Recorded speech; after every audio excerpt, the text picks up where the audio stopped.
සන්න දුරපතාලට ඔන්න මම අදත් ආවා රවිදු ධර්මප්‍රිය කෙමිස්ට්‍රි කියන YouTube channel එක හරහා. අද මම ආවේ recall target කියන ප්‍රශ්න පත්‍රය සාකච්ඡා කරන්න නෙමෙයි. අද මම ආවේ දුරපතාල මතකද නැහැ සමහර දුරපතාල බලන්න ඇති. මීට මාසෙක විතර පෙර විකාශනය වෙච්ච ශ්‍රද්ධා තක්ෂලා වැඩසටහන යටතේදී මම කාබනික රසායනයේ සිද්ධාන්ත ආරම්භ කළා. ඒතර ඒකදී මම කතා කරා කාබනික රසායන සම්බන්ධයෙන් තියෙන මූලික හැඳින්වීම කොටසත් ඇල්කේන වලට අදාළ තියෙන නිපදවීම් කියන කොටසත්. එතකොට මම මේ වීඩියෝවේ ඉඳලා ඉස්සරහට කරන්න බලාපොරොත්තු වෙනවා ඇල්කේන වල ප්‍රතික්‍රියා සහ ඊළඟට ඇල්කීන ඇල්කයින මේ විදිහට කාබනික රසායනයේ තියෙන ක්‍රියාකාරී කාණ්ඩ සම්බන්ධයෙන් විස්තර වශයෙන් කතා කරන්න බලාපොරොත්තු වෙනවා. තවමත් රවිදු ධර්මප්‍රිය කෙමිස්ට්‍රි කියන YouTube channel එක subscribe කරලා නැත්නම් දැන්ම subscribe කරන්න. එතන එහා පැත්තේ තියෙන bell icon එකත් click කරලා වීඩියෝ එකක් upload කරපුවසනින් notification එකක් ගන්න. හරි. එහෙනම් අපි පාඩම් පටන් ගමු. දැන් කවුරු හරි දුවකාර පුතෙක් හරි මීට කලින් සද්දා තක්ෂලා වැඩසටහන නරඹලා නැත්නම් මගේ YouTube channel එක හරහා මම ඒ වීඩියෝ අප්ලෝඩ් කරලා දෙනවා. ඔයාලට ඒක බලා ගන්න පුළුවන්. හරි. දැන් අපි බලමු. දැන් කතා කරන්න තියෙන දුවේ පුතේ ඇල්කේන වල ප්‍රතික්‍රියා සම්බන්ධයෙන්. ඒතර ඇල්කේනයක් ගැන මම එදා වැඩසටහනදී කියලා දුන්නා. ඇල්කේනයක් කියන්නේ නිර්ද්‍රවීය අණුවක්. එතකොට නිර්ද්‍රවීය අණුවක් නම් හරිද? මෙයාලට ප්‍රබල ලෝහ වන පොටෑසියම්, සෝඩියම් වගේ ලෝහත් එක්ක ප්‍රතික්‍රියා කරන්න විදිහක් නැහැ. නිර්ද්‍රවීයයිනේ. ඊළඟට අපි ප්‍රබල අම්ල ගත්තොත් HCl සල්ෆියුරික් ප්‍රතික්‍රියාවක් නැහැ. සෝඩියම් හයිඩ්‍රොක්සයිඩ් KOH වගේ භස්මත් එක්ක ඒත් නැහැ. එහෙනම් ප්‍රතික්‍රියා කරන්නේම නැද්ද කියලා ප්‍රශ්නයක් එන්න පුළුවන්. හැබැයි මෙහෙම දෙයක් තියෙනවා. දැන් ඔය නිර්ද්‍රවීය අණුවක් ගත්තාම හරියට ගොඩක් අහිංසකව ඉන්න කොල්ලෙක් වගේ හරියට. කිසිම ප්‍රතික්‍රියාවක් නැතුව අහිංසකව පාඩුවේ පැත්තටලා ඉන්න ඔය චරිත ඉන්න ඉස්කෝලවල ඒ වගේ. හැබැයි එහෙම චරිත හිටියට ඒ වගේ චරිතත් ඖෂධ ගන්න පුළුවන් කට්ටියක් ඉන්නවා. ඒ තමයි අපි කියන සාමාන්‍ය විවහාරේ කියන විශේෂකාර කෙල්ලෝ කියලා. දැන් දුවල තරහවිත් දන්නේ නැහැ. විශේෂකාර කෙල්ලෝ జాතියක් ඉන්නවා. අහිංසක කොල්ලෙක් නම් ඖෂධ ගන්න පුළුවන්. ඉන්න දෙන්නේ නැති. ඒ වගේ තමයි ඇල්කේනයක් නිර්ද්‍රවීය වුණාට හරි අලෝහ වර්ගයේ ඉන්නවනේ විදුරින්දා වැඩිම ෆ්ලෝරින් ඊළඟට ඔක්සිජන්. මෙන්න මේ වගේ ප්‍රබල අලෝහ ඉන්නවා. විදුරින්දා ඉහළ ඒවා. එතකොට ඒ වගේ කට්ටියට පුළුවන් ඇල්කේනත් එක්ක ප්‍රතික්‍රියා කරන්න. එහෙනම් අපි මේ යටතේදී කතා කරන්නේ ඔක්සිජන් එක්ක ප්‍රතික්‍රියාවයි ෆ්ලෝරින්, ක්ලෝරින් ඒ වගේ හැලජනත් එක්ක ප්‍රතික්‍රියා පමණයි. හේතුව ඊතුරු නිර්ද්‍රවීය නිසා අනිත් ඒවාත් එක්ක ප්‍රතික්‍රියාවක් නැහැ. තේරුණාද? හරි. මේකදී අපි මුලින් බලමු ඔක්සිජන් එක ප්‍රතික්‍රියාව. ඒතර ඔක්සිජන් එක ප්‍රතික්‍රියාව කියන්නේ හරියට වාතය දහනය කරනවා වගේ. වහනය කරන ප්‍රතික්‍රියාව. ඒතර මේ ප්‍රතික්‍රියාව සම්බන්ධයෙන් රසායනික ගණනයේ පාඩමේදී ඔයාලා ගණන් හදලා තියෙනවා, හයිඩ්‍රෝකාබන සූත්‍ර හොයලා තියෙනවා. එතකොට සරල හයිඩ්‍රෝකාබන එක මීතේන් සරල මේක ඇල්කේනි. ඒතර මීතේන් ගත්තොත් නැත්නම් මෙතේන් ගත්තොත් මෙතේන් අපි ඔක්සිජන් වල ප්‍රතික්‍රියා කරොත් මොකද වෙන්නේ? කාබන් පත් වෙනවා කාබන් ඩයොක්සයිඩ් බවට, හයිඩ්‍රජන් පත් වෙනවා ජලය බවට. එහෙනම් මීතේන් අපි දහනය කරලා බැලුවොත් මෙන්න මේ විදිහට ප්‍රතික්‍රියා ලියන්න පුළුවන්. CH4 වායුව දාන O2 වායුව. හරි. ඔක්සිජන් සමග ප්‍රතික්‍රියාව වාතය දහනය. ප්‍රතිඵල වශයෙන් එන්නේ කාබන් ඩයොක්සයිඩ් සහ ජලය. හරිද? හරි.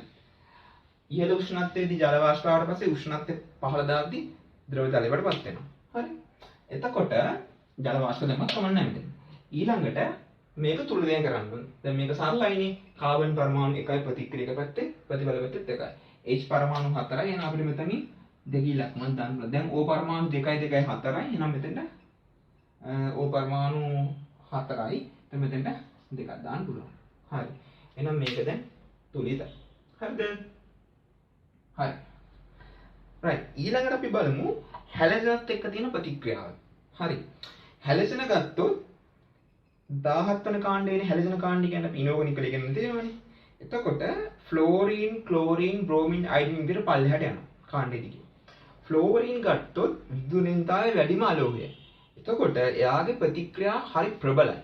එතකොට ඇල්කේන ෆ්ලෝරින් එක ප්‍රතික්‍රියාව ප්‍රචණ්ඩව සිද්ධ වෙනවා. ඒ නිසා අපි ඒ ගැන කතා කරන්නේ නැහැ. වේගය වැඩි, ප්‍රචණ්ඩයි.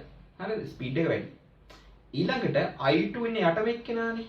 ඒත් එයාගේ අලෝක ලක්ෂණ අඩුයි ප්‍රතික්‍රියා කියන්නේ විදුලින්තාව ගොඩක් අඩුයිනේ පල්ලයට යනකොට. ඒත් එයාගේ ප්‍රතික්‍රියාශීලීතාවය අඩුයි. හරිද? එහෙනම් මේකෙදී I2 එක ප්‍රතික්‍රියාව වෙනවා ස්ලෝ වැඩි. ඊටාම සෙමින් සිද්ධ වෙනවා. ඒ නිසා අපි ඒකත් කතා කරන්නේ. එහෙනම් මෙතනදී කතා කරන්නේ සාමාන්‍ය ශීඝ්‍රතාවකින් වෙන නැත්නම් අපිට මයින්ඩ් පුළුවන් ශීඝ්‍රතාවයෙන් වෙන ඒකත් සාමාන්‍ය සෙමින් වෙන්නේ. හරිද? මෙන්න මේ ක්ලෝරින් වායුව සහ බ්‍රෝමීන් වායුවත් එක්ක තියෙන ප්‍රතික්‍රියා දෙක පමණයි. හරි. ඒතකොට ඇල්කේන ක්ලෝරින් වායුව සහ බ්‍රෝමීන් වායුවත් එක්ක ප්‍රතික්‍රියා කරනවා. හැබැයි නිකන් නෙමෙයි. හරිද? මේ ප්‍රතික්‍රියාව සිද්ධ වෙන්න නම් මද හිරු එළිය තියෙනවා. දැන් මේ සාමාන්‍ය තියෙන හිරු එළියට කියන්නේ මද හිරු එළිය. එහෙම නැත්නම් ඒකට අපි කියන විසරිත හිරු එළිය. ඒතර විසරිත ආලෝකය නැත්නම් විසරිත හිරු එළිය හමුවේදී ක්ලෝරින් සහ බ්‍රෝමීන් වායුවත් එක්ක ඇල්කේන ප්‍රතික්‍රියා කරනවා. හරිද? මේකෙදි වෙන්නේ අපි ගත්තොත් CH4 මීතේන්ම CH4 වායුව ප්‍රතික්‍රියා කරනවා ක්ලෝරින් එක්ක. ඊළඟට CH4 වායුව ප්‍රතික්‍රියා කරනවා බ්‍රෝමීන් වායුවත් එක්ක. මොනවා හමුවේද? විසරිත හිරු එළිය නැත්නම් මද හිරු එළිය හමුවේදී. මම මේක H නියු කියලා දාන්නම්. එතකොට විසරිත හිරු එළිය හමුවේදී මේ ප්‍රතික්‍රියා දෙක වෙනවා. හරිද? දැන් මේ ප්‍රතික්‍රියා දෙක ලොකු ශීඝ්‍රතාවයෙන් වෙන්නේ නැහැ. නමුත් සැලකිය යුතු සෙමින් සිද්ධ වෙනවා. හරිද?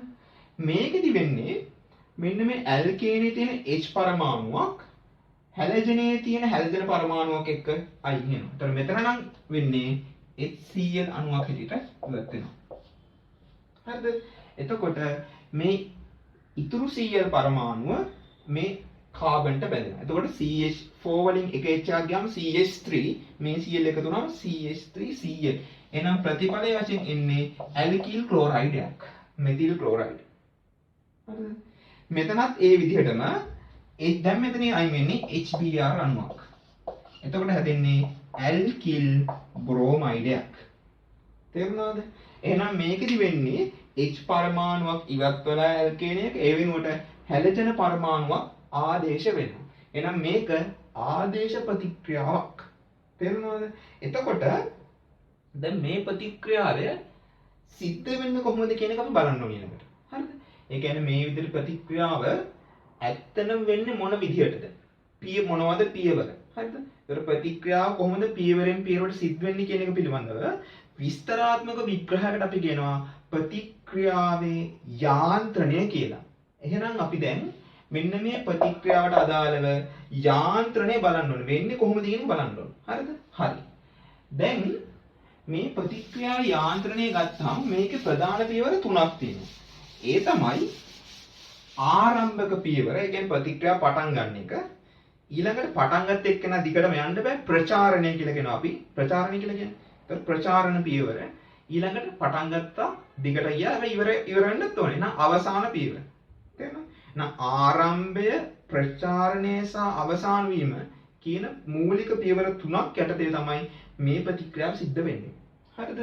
දැන් අපි බලමු ආරම්භක පියවර.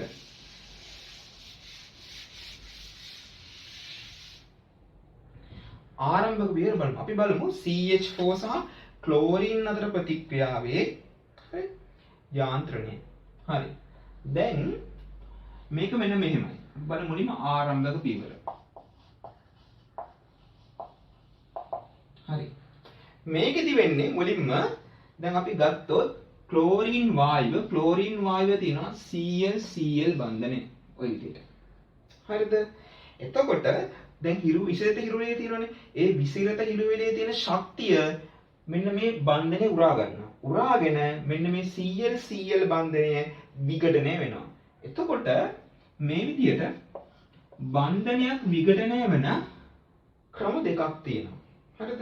එකක් තමයි සමවිච්ඡේද විඛණ්ඩනය. මොකද්ද? සමවිච්ඡේද විඛණ්ඩනය. අනික තමයි විෂම විච්ඡේද විඛණ්ඩනය. එතකොට විෂම විච්ඡේද විඛණ්ඩනය සහ සම විච්ඡේද විඛණ්ඩනය. එතකොට සමවිච්ඡේදන විඛණ්ඩනයකදී වෙන්නේ දැන් සහසංයෝජ බන්ධනයක් හදලා තියෙන ඉලෙක්ට්‍රෝන දෙකකින්නේ. හරි අපි හිතමු මෙහෙම AB කියලා පරමාණු දෙක එකතු වෙලා බන්ධනයක් හදලා තියෙනවා AB. එතකොට මේ බන්ධනය ගත්තොත් එක ඉලෙක්ට්‍රෝනයක් දෙන්නේ කැපිටල් A අනිත් ඉලෙක්ට්‍රෝන දෙන්නේ B. අපි කොහොමද හිතමු? දැන් මේ බන්ධනේ කැඩෙන්න පුළුවන් විදි දෙකක් තියෙනවා. එක විදියක් තමයි A දීපු ඉලෙක්ට්‍රෝනේ Aට දෙනවා. ඔයා තියාගන්න කියලා හයියෙන් අල්ලන් තියාගන්න කියලා දෙනවා Aට. ඊළඟට B දීපු ඉලෙක්ට්‍රෝනේ Bට දෙනවා. ඔයාගේ තියාගන්න කියලා. සමානව බෙදනවා කියන්නේ සමාන සම. එතකොට විච්ඡේදනය කියන්නේ කැඩෙනවා බන්ධනේ. එතකොට සමානව කැඩෙන්නේ. එතකොට මේ A පරමාණුව දීපු ඉලෙක්ට්‍රෝනේ A පැත්තට යනවා.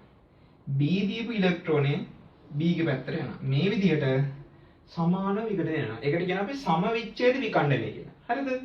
එතකොට රසායන විද්‍යාවේ ඉලෙක්ට්‍රෝන වල පතේ නැත්නම් ඉලෙක්ට්‍රෝන ගමන් කරන විදිය දක්වන්නේ ඊතල වලින්. හරිද? එතකොට මේ සම්පූර්ණ ඊතලයක් දැම්මොත් මෙන්න මේ සම්පූර්ණ ඊතලයෙන් අදහස් වෙන්නේ ඉලෙක්ට්‍රෝන දෙකක ගමන් මාර්ගය. එතකොට මේකේ භාගයෙන් කියන්නේ එක ඉලෙක්ට්‍රෝනයයි මේ ඉතුරු භාගයෙන් කියන්නේ එක ඉලෙක්ට්‍රෝනයයි. ඉලෙක්ට්‍රෝන දෙකක ගලා යාමක් නැත්නම් ගමන් කිරීම. එක තැනක ඉඳන් තවත් තැනකට. එතකොට මෙතනදී ඉලෙක්ට්‍රෝන දෙකක් තිබ්බට මෙතනින් එක ඉලෙක්ට්‍රෝනයක් Aට අනිත් ඉලෙක්ට්‍රෝනේ B පැත්තට යන්නේ. එහෙනම් දැන් ඉලෙක්ට්‍රෝන දෙකක් නේ සම්පූර්ණ ඊතල හිස වෙන්නේ. එහෙනම් මේකෙන් භාගයක් කපන්න ඕනේ. තනි ඉලෙක්ට්‍රෝනය. එහෙනම් අර්ධ E හිසක් තමයි අපි දාන්න ඕනේ. ඉතින් මේ විදිහට අර්ධ E හිසක්. ඉලෙක්ට්‍රෝන දෙකක්ම ගියොත් අපි සම්පූර්ණ ඊතලේ දාන්න. ඊතලේ හිස දාන්න. හරිද? හරි. එහෙනම් දැන් සමවිච්ඡේද විඛණ්ඩනය වුණාට පස්සේ A හැදෙනවා B හැදෙනවා. විශේෂත්වයක් තියෙනවා. දැන් මේ බන්ධනයේදී ඉලෙක්ට්‍රෝන දෙකෙන් එකක් තියෙනවා A ගාව වෙන තනි ඉලෙක්ට්‍රෝනයක් තියෙනවා. B ගාව තනි ඉලෙක්ට්‍රෝනයක් තියෙනවා. දැන් දරුවන්ට මතක නම් මම ශ්‍රද්ධා දක්ෂ වැඩසටහන කිව්වා තනි ඉලෙක්ට්‍රෝනයක් තියෙන ප්‍රභේදයට මොකද නම? මුක්ත ඛණ්ඩක. එහෙනම් මේ ප්‍රතික්‍රියාවේ ප්‍රතිඵල වශයෙන් හැදෙන්නේ මුක්ත ඛණ්ඩක. එහෙනම් ඕකම දැන් වෙනවා මෙන්න මෙතනදී. හරිද? විස්තරිත හිරවෙලේ හමුවේදී Cl Cl බන්ධනය සමවිච්ඡේදනය වෙනවා. එතකොට එක ඉලෙක්ට්‍රෝනයක් යනවා මේ Cl පරමාණු පැත්තට අනිත් ඉලෙක්ට්‍රෝන යනවා අනිත් Cl පරමාණු පැත්තට. එහෙනම් මේකෙදි හැදෙන්නේ මුක්ත ඛණ්ඩකම දෙකක්. Cl මුක්ත ඛණ්ඩක. තේරුණාද? හරි. දැන් ඕක තමයි දාම ආරම්භක පියවර. ඊළඟට තමයි දාම ප්‍රචාරක පියවර. දැන් අපි බලමු ප්‍රචාරක පියවර වල. ප්‍රචාරක නැත්නම් ප්‍රචාරණ පියවර. ප්‍රචාරණ පියවර කීපයක් තියෙනවා. හරිද? එතකොට මේකෙදී මේ හැදෙන Cl මුක්ත ඛණ්ඩකය මාධ්‍යයෙන් CH4 වලට පහර දෙනවා නේද? හරිද? ඒකෙදි කරන්නේ හරිද? CH4 අණුවේ තියෙන CH බන්ධනයකට පහර දෙනවා. හරි? මෙන්න මේ CH බන්ධනයක තමයි පහර දෙන්නේ. එතකොට CH4 ගත්තොත් තව H පරමාණු තුනක් මෙහෙම තියෙනවා. මම මීතේන් වල තියෙන එක CH බන්ධනයක් මෙහෙම පැහැදිලි වෙනද. එතකොට ලේසියෙන් හොඳට තේරුම් ගන්න පුළුවන්. හරි? එතකොට මේ මුක්ත ඛණ්ඩකය ආවට පස්සේ Cl හරිද?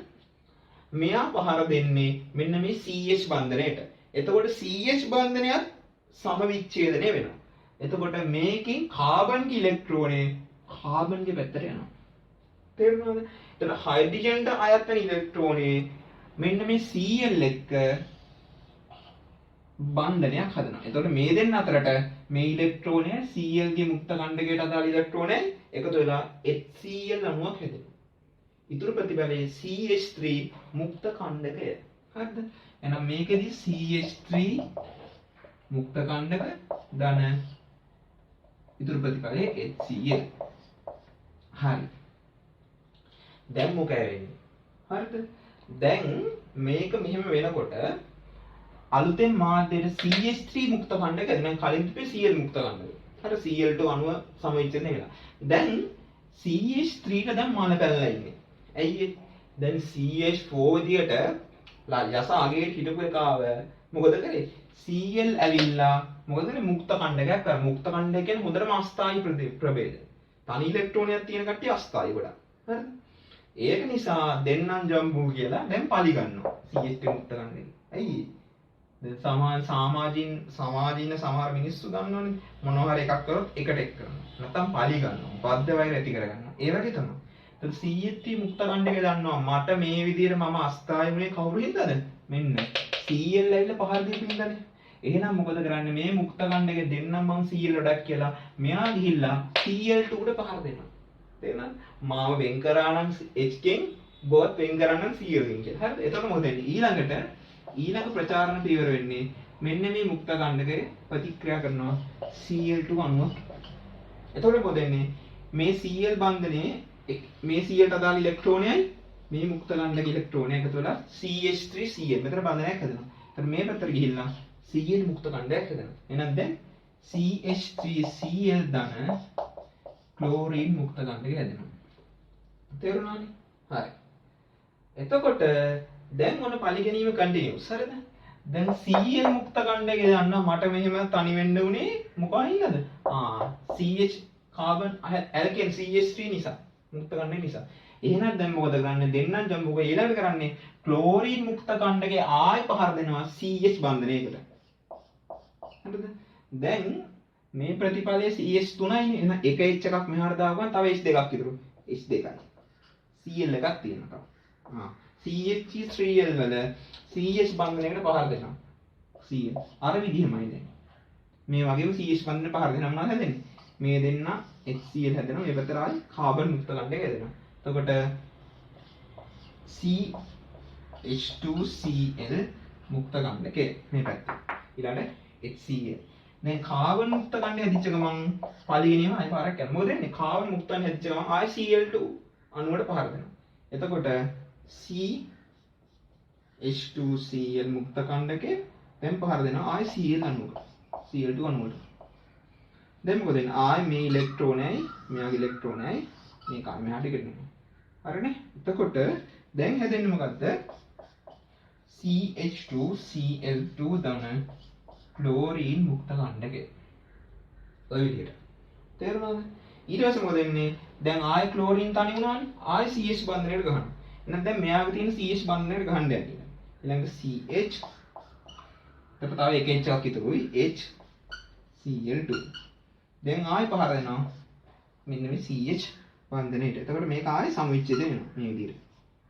ඔය විදිහට. හරිද?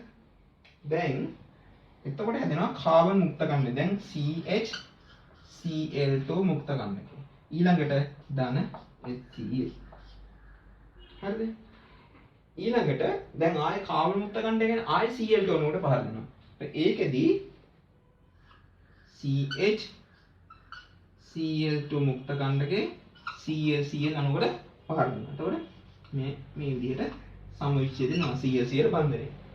එතකොට ප්‍රතිඵලය එන්නේ මොකද්ද? CHCl2 මුක්ත කණ්ඩකය.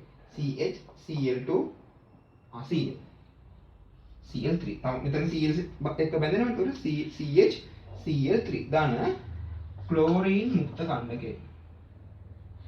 දැන් ක්ලෝරින් මුක්ත කණ්ඩකය හැදිච්ච ගමන් වයිඩ් පිරිමහා ගන්න CH බන්ධන තියෙනවද කියලා බලනවා. තව එකක් තියෙනවා ඉතුරු වෙලා.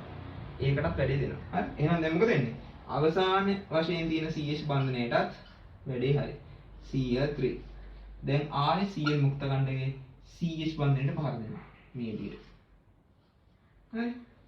එතකොට දැන් හැදෙන්නේ කාබන් මුක්ත කණ්ඩකයේ CCl3 මුක්ත කණ්ඩකයේ ධන HCl. හරිද? හරි. දැන් කාබන් මුක්ත කණ්ඩකය හැදිච්ච ගමන් කාටද පහර දෙන්නේ? Cl2 අණුවකට පහර දෙනවා. හරිද?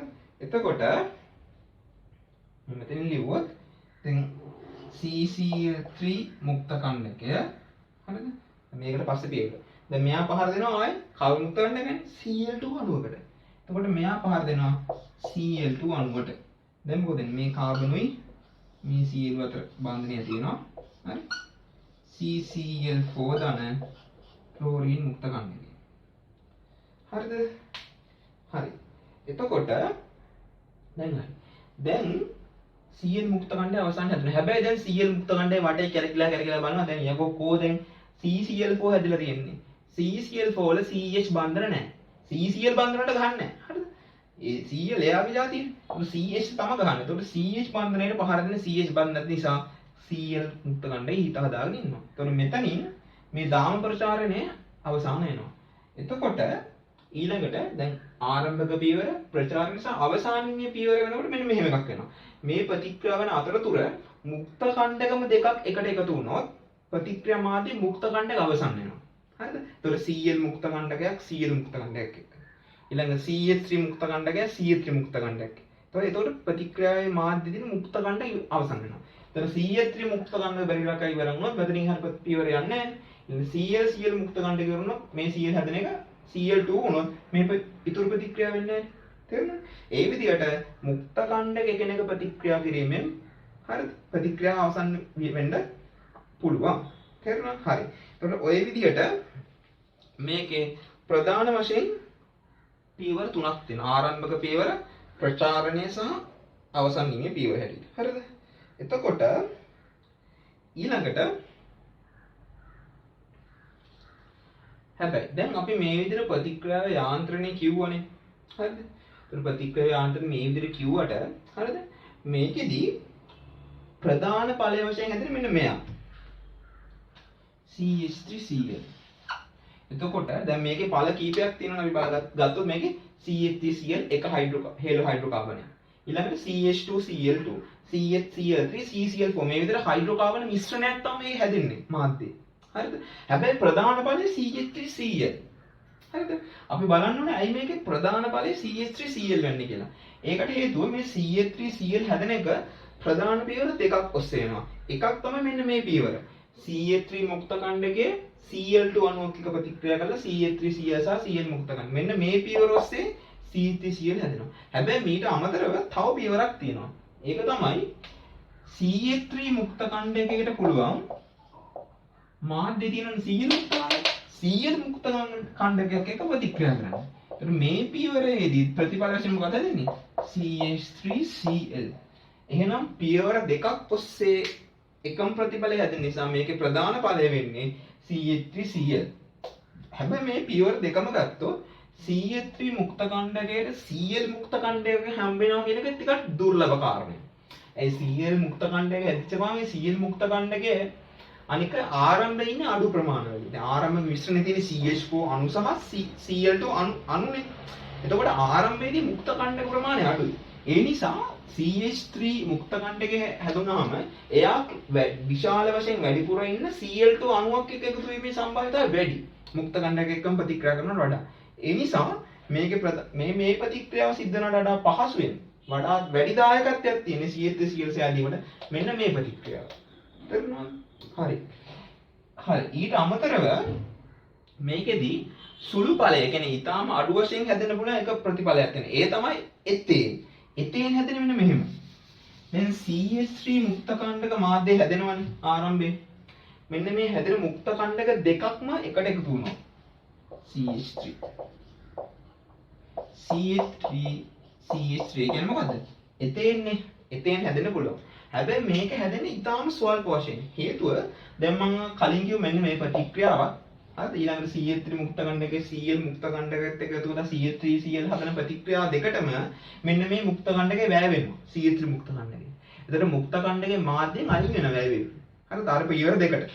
ඒ නිසා CH3ම දෙන්නෙක් එකට සෙට් වෙනවා කියන එකට සංඝට්ටන වෙනවා කියන එක ඊටාම දුර්ලභ දෙයක්. ඒ නිසා ඊටාම සුළු වශයෙන් තමයි එතේන් කියන ප්‍රතිඵලය මේකෙදි හැදෙන්නේ. හරිද? තේරුණා නේද? හරි. එතකොට මේක තමයි මේ ප්‍රතික්‍රියාවේ යාන්ත්‍රණය සහ ඊට අදාළ වැදගත් කරුණු. හරිද? හරි. අපි ඊළඟට බලන්න ඕනේ හරිද? මේකෙදි මේ ප්‍රතික්‍රියාව සිද්ධ වෙනකොට හරිද? තියෙන වැදගත් තව කරුණු මොනවද කියන එක.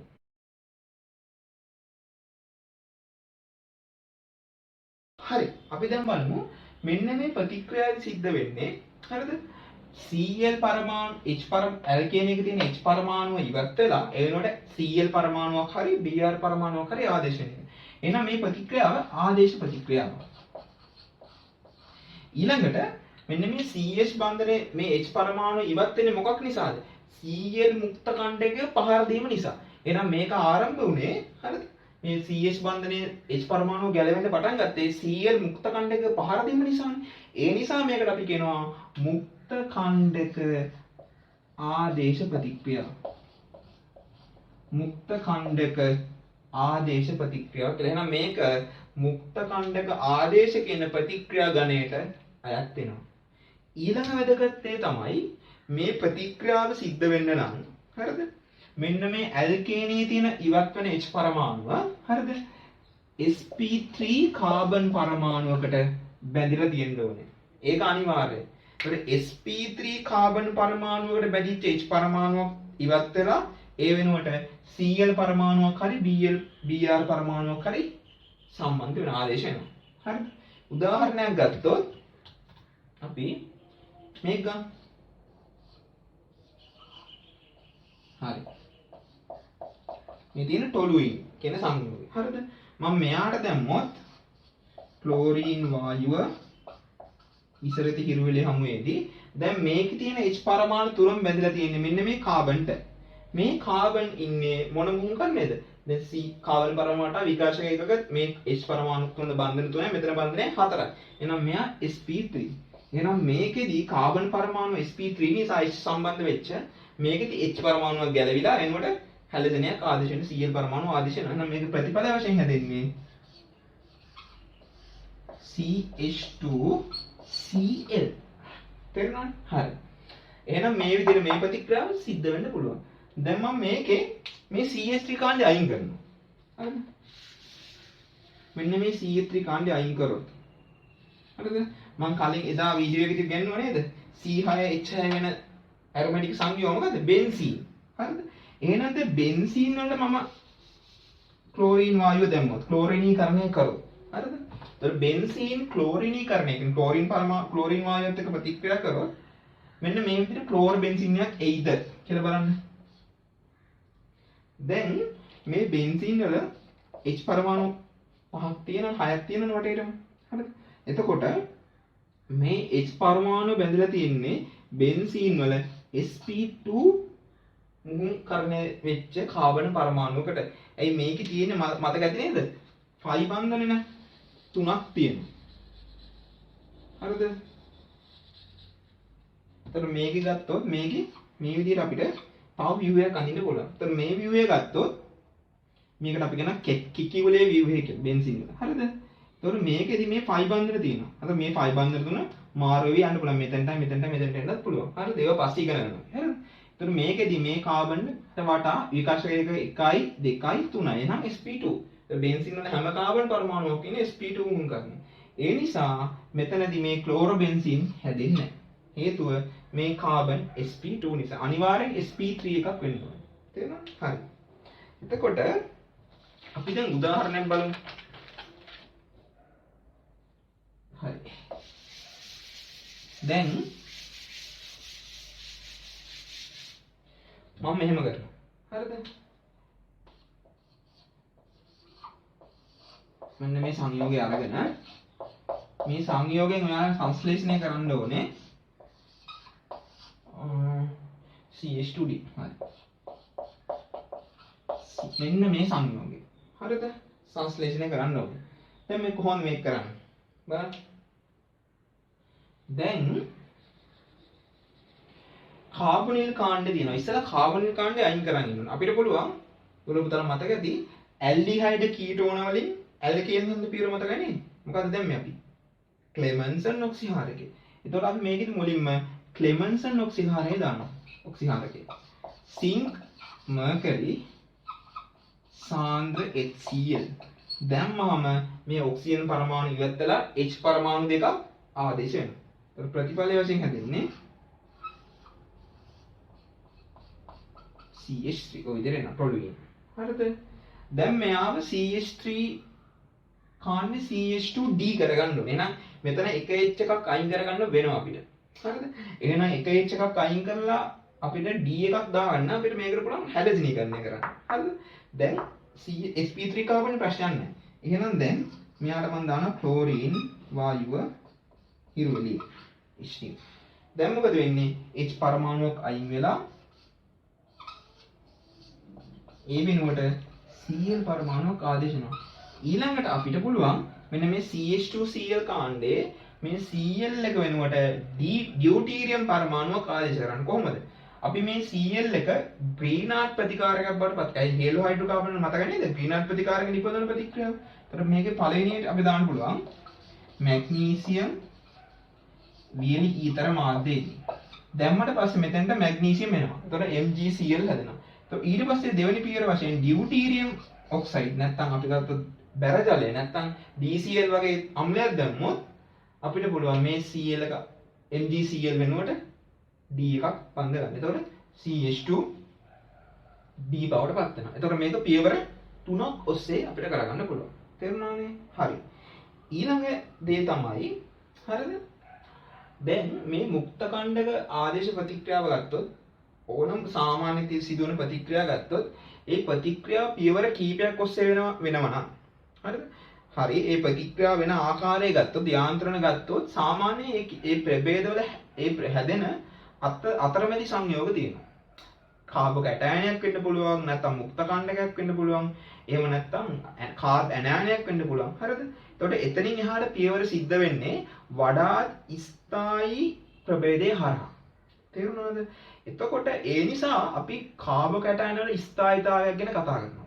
ඊළඟ මුක්ත කණ්ඩක සම්බන්ධ ප්‍රතික්‍රියාව මේ ප්‍රතික්‍රියාව ගත්තොත් අපි ඒක නිසා මේකෙදි මුක්ත කණ්ඩක වල ස්ථායීතාවය බලන්න ඕනේ. එතකොට දැන් මුක්ත කණ්ඩක කීපයක් හැදෙන්න පුළුවන් නම් සංයෝගය ඇතුලේ වඩාත් ස්ථායි මුක්ත කණ්ඩකේ හැදෙන්න තමයි ඒ සංයෝගේ පෙළඹෙන්නේ. ඒක තමයි වඩාත් ස්ථායි අවස්ථාව. තේරුණාද? හරි. එතකොට මේ ඊට පස්සේ අපි කතා කරන්න ඕනේ කාබනික මුක්ත කණ්ඩකවල ස්ථායීතාවයේ සම්බන්ධය. හරි.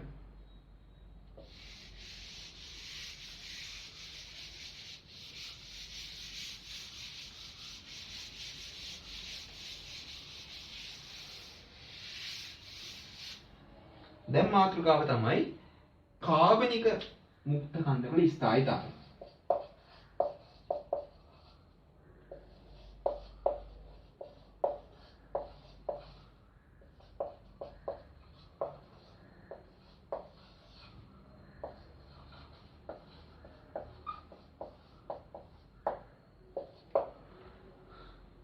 හරි. අපි බලමු දැන් කාබනික මුක්ත කණ්ඩකවල ස්ථායීතාවයේ සම්බන්ධය. එතකොට අපි දැන් මුක්ත කණ්ඩක ආදේශ ප්‍රතික්‍රියාව ගත්තොත් ඇල්කේන වල හැලසිනීකරණයේදී දුවල දැක්කා CH3 මුක්ත කණ්ඩකය හැදෙනවා. දාම් ප්‍රචාරණයේදී පළවෙනි පියවරේදී දාම් ප්‍රචාරණයේ CH3 මුක්ත කණ්ඩකය හැදෙනවා. ඒතර මේක මුක්ත කණ්ඩකය. ඊට අමතරව මට පුළුවන් දැන් මේ H පරමාණුවක් අයින් කරලා ඒ වෙනුවට R කාණ්ඩයක් ඇල්කීල් කාණ්ඩයක් ආදේශ කරගන්න. එතකොටත් තව මුක්ත කණ්ඩයක් හැදෙනවා. RCH2 මුක්ත කණ්ඩකය. මේ එක H එකක් අයින් කරලා R කාණ්ඩයක් දානවා. හරිද? එතකොට මේකෙදි මුක්ත කණ්ඩකය සම්බන්ධ කාබන් මුක්ත කණ්ඩක කාබන් පරමාණුවට එක R කාණ්ඩයක් බැඳිලා නැති එකක්වත් බැඳිලා නැති අවස්ථාව. කියන්නේ මේ අවස්ථාව සහ එක R කාණ්ඩයක් බැඳිච්ච අවස්ථාව. මෙන්න මේ අවස්ථා දෙකම ගත්තොත් මේකෙදි අපි කියනවා මේ මුක්ත කණ්ඩකය ප්‍රාථමික මුක්ත කණ්ඩකයක් කියලා. මොකද්ද? ප්‍රාථමික මුක්ත කණ්ඩකය. ඊළඟට බැඳිච්ච R කාණ්ඩ ගන්න දෙකක් වුණොත් දැන් මම ඊළඟට කරන්නේ මේකේ H පරමාණු දෙකක් අයින් කරලා R කාණ්ඩ දෙකක් දානවා. ඔය විදිහට. තේරුණාද? CH3 මුක්ත ගන්න මේ මෙතෙන්ට R එකක් දැම්මා මෙතෙන්ටත් R එකක් දැම්මා. ඒතර R කාණ්ඩ දෙකක් තියෙනවා මෙතන මුක්ත කණ්ඩේ දෙනවා. ඒතර R කාණ්ඩ දෙකක් තියෙනවා නම් ඒවට කියනවා අපි දීතික මුක්ත කණ්ඩ. ඊළඟට R කාණ්ඩ තුනක් තියෙනවා නම් ඒකට අපි කියනවා තෘතීක මුක්ත කණ්ඩ. ඒතකොට තුනම R කාණ්ඩ දෙනවා. ඊටු H එකක් අයින් කරනවා. මේකට කියනවා අපි තෘතීක මුක්ත කණ්ඩ. එතකොට මුක්ත කණ්ඩකවල ස්ථායීතාවයට බලපාන්නේ R කාණ්ඩයේ තියෙන සුවිශේෂී ඉලෙක්ට්‍රෝන දායක කිරීමේ ස්වභාවය. එතකොට මේකෙදි මෙන්න මේ R කාණ්ඩය විසින් කාබන් මතට ඉලෙක්ට්‍රෝන තල්ලු කරනවා. එතකොට කාබන් පරමාණු මත ඉලෙක්ට්‍රෝන ඝනත්වය මොකද වෙන්නේ? මම කලින් ඉගෙනුවනේ වැඩි වෙනවා. එතකොට ඉලෙක්ට්‍රෝන ඝනත්වය වැඩි වෙනවනේ. එතකොට මෙතන ස්ථායීතාවය වැඩි. එහෙනම් මුක්ත කණ්ඩක කාබන් මත ඉලෙක්ට්‍රෝන ඝනත්වය වැඩි වෙන්න මුක්ත කණ්ඩකයේ ස්ථායීතාවය වැඩි වෙනවා. හරිද? එහෙනම් මෙතන R කාණ්ඩ දෙකකින් ඉලෙක්ට්‍රෝන තල්ලු කරනවා. එහෙනම් ස්ථායීතාවය මෙතන ගත්තොත් මේ ප්‍රාථමික මුක්ත කණ්ඩවල මෙතිල් මුක්ත කණ්ඩයකට වඩා R කාණ්ඩයක් තියෙද්දි ස්ථායීතාවය වැඩි. ඊළඟට R කාණ්ඩ දෙකක් තියෙද්දි ස්ථායීතාවය ඊටත් වඩා වැඩි. එහෙනම් R කාණ්ඩ තුනක් තියෙද්දි ස්ථායීතාවය තවත් වැඩි වෙනවා. මෙන්න මේ විදිහට මුක්ත කණ්ඩවල ස්ථායීතාවය වැඩි වෙනවා. එහෙනම් වඩාත්ම ස්ථායී වෙන්නේ තෘතීක මුක්ත කණ්ඩකේ. තේරුණාද? ඒතර R කාණ්ඩ තුනකින්ම ඉලෙක්ට්‍රෝන දායක කරන නිසා අල්ලු කරන නිසා මෙන්න මේ මුක්ත කණ්ඩ කාබන් පරමාණු මත ඉලෙක්ට්‍රෝන ඝනත්වය වැඩි. ඒ නිසා යාගේ ස්ථායීතාවය වැඩි වෙනවා. හරි. දැන් අපි හිතුව මෙන්න මෙහෙම එකක් කියලා. දැන් ආරම්භක සංයෝගය මෙන්න මේ වගේ ඇල්කේනියක්. CH3 CH2 CH3 propane. හරිද? දැන් අපි යන්නේ ප්‍රොපේන් ක්ලෝරිනීකරණය කරන්න. හරිද? මම මේකට දානවා Cl2 වායුව සහ විසර තෙලුල හැමෙදී දානවා Cl2 වායුව. එතකොට දැන් මේකෙදි H පරමාණු අයින් වෙන්න පුළුවන් කාබන් පරමාණු දෙකක් තියෙනවා. දැන් මේ CH3 කාණ්ඩේ මේ CH3 කාණ්ඩේ එකමයි. මේක සෞම්‍යතිකයිනේ මැදින්. හරි. එතකොට එක්කෝ මම ගන්නවා මෙයා කියලා. මෙන්න මේ H පරමාණුවක් අයින් වෙන්න පුළුවන්. එක්ක මෙතනින් එක්ක මෙතනින් දෙකම සමානයි. හරිද? නැත්තම් මේ මැද තියෙන කාබන්ගේ H එකක් අයින් වෙන්න පුළුවන්. තේරුණාද? දැන් කොතනින් අයින් වුණොත්ද හරිද? ප්‍රධාන ඵලය හැදෙන්නේ. ප්‍රධාන වශයෙන් මොකද්ද වැඩිපුර ආස කවුද? මොන H එක අයින් වෙනද ආස? ඒක තමයි අපි මෙන්න මෙතනින් ගන්න.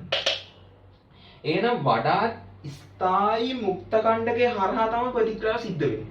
එහෙනම් මෙතනදී මෙතනින් H එකක් අයින් වුණොත් හැදෙනවා මෙතන කාබන් මුක්ත කණ්ඩකය. හැබැයි මේ කාබන් බැඳලා තියෙන H පරමාණු දෙකක් ගියානේ. දෙකයි R කණ්ඩ. ඒ කියන්නේ මේ අවස්ථාව. ප්‍රාථමික මුක්ත කණ්ඩකය. ඊළඟට මේ මැද කාබන්කින් H එකක් අයින් වුණොත් දැන් CH මුක්ත කණ්ඩකයේ දෙපැත්තෙන් CH3 කාණ්ඩ දෙකක් තියෙනවා. ඒ කියන්නේ R කාණ්ඩ දෙකක් බෙදච්ච මුක්ත කණ්ඩකය. එහෙනම් මේ මැද කාබන්කේ H එකක් ගැලවිලා ගියොත් එතකොට හැදෙන්නේ ද්විතීක මුක්ත කණ්ඩකයක්.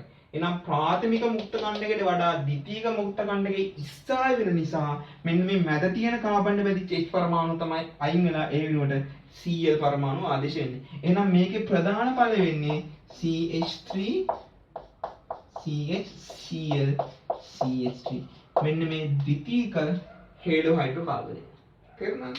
හරි. එතකොට සුළු ඵලය වෙන්නේ මෙන්න එක්ක මේ කාබන්ට නැත්නම් මේ කාබන්ට Cl කෙනෙක්. ප්‍රාථමිකේ. තේරුණාද? right.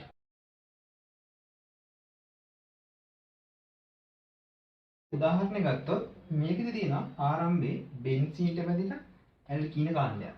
හරිද?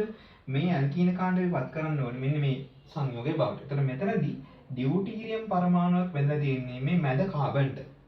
එහෙනම් මේ ඩියුටීරියම් එක අපිට ගන්න පුළුවන් මැද කාබන්ට Cl පරමාණුවක් හරි Bl පරමාණුවක් හරි බඳලා ග්‍රීන්හාල්ට් ප්‍රතිකාරකය දැම්මනම් දාලා ඊට පස්සේ G2 දැම්මම මේක එනවා. එහෙනම් ඊට කලින් මෙන්න මේ සංයෝගය තියෙන්න ඕනේ. හරිද? මේ සංයෝගය හදාගන්න පුළුවන් ඉස්සෙල්ලා මෙන්න මේ පරිබන්ධනය විඝටනය කරලා H පරමාණු දෙකක් ආකලනය කරගත්තොත්. ඒතර හයිඩ්‍රජනීකරණය කරා නම් හරි ඇල්කීනේ. ඒතර ඇල්කේනේ හදාගෙන මෙයාට ක්ලෝරින් වායුව දාදී හිරුවැලි හමුවේදී දැන් මෙන්න මේ ස්ථායීතාව කතාව මෙතනට බලපානවා. මේ කාබන් පරමාණුව H පරමාණුවක් අයින් වුණොත් ප්‍රාථමික මුක්ත කණ්ඩකයක් හැදෙනවා. මේ මැද කාබන්ගෙන් H එකක් අයින් වුණොත් හැදෙන්නේ ද්විතීක මුක්ත කණ්ඩකයක්. එහෙනම් ද්විතීක මුක්ත කණ්ඩකයේ වඩාත් ස්ථායී නිසා මෙන්න මෙතෙන්ට තමයි හැදෙන්නේ. ඒ නිසා අපිට මේ පරිවර්තනය පියවර 3ක් ඔස්සේ කරගන්න පුළුවන්. තේරුණාද? හරි. මෙතනින් ඇල්කේන වල ප්‍රතික්‍රියා කියන කොටස අවසానයි. ඊළඟ වීඩියෝ එකේ මම ඔයාලා හම්බෙන්න දෙන්නේ ඇල්කීන සම්බන්ධයෙන් විස්තරාත්මක කතා කරන්න. එහෙනම් එතකන් දුවල පුතාලට තිරුවන් සරණයි.